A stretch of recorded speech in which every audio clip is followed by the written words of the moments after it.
Next concept is soft skills. Soft skill, this concept is interrelated with emotional intelligence. Why? Because soft skills refers to a person's emotional intelligence quotient, that is the cluster of personality traits, social graces, communication, language, personal habits, friendliness, and optimism that characterize relationships with other people. It is very important to understand the soft skills essentiality necessity in any profession. Okay, first of all, I have told you that it is related to emotional intelligence. So I already told you that one thing is IQ, how good are at your using the mental aptitude. Okay, and another one is emotional intelligence question. It relates to how good are you at using your emotional aptitude. So one is mental aptitude and another relates to emotional aptitude.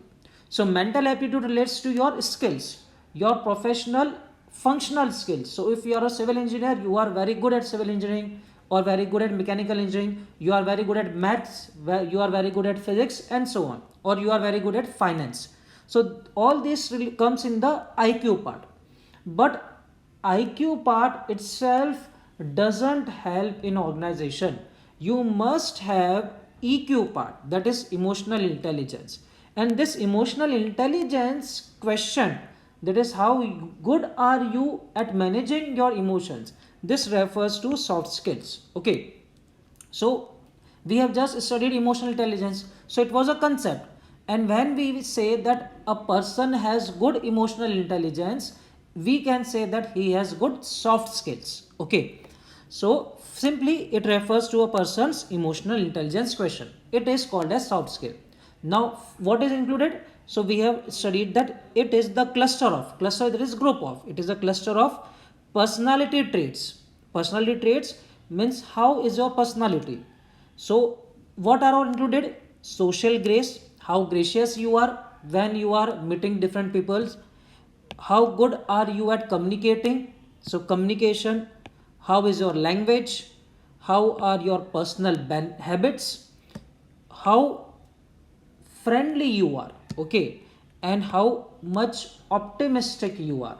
So if a person has all these personality traits, that is he is very gracious when he meets people, he has very good communication skill, he is very good at language, he has a very good a proper personal habits, he is very friendly with people, and he is very optimistic, then all these are characterized as soft skills of a person. Okay, and one must understand that soft skills complement hard skills.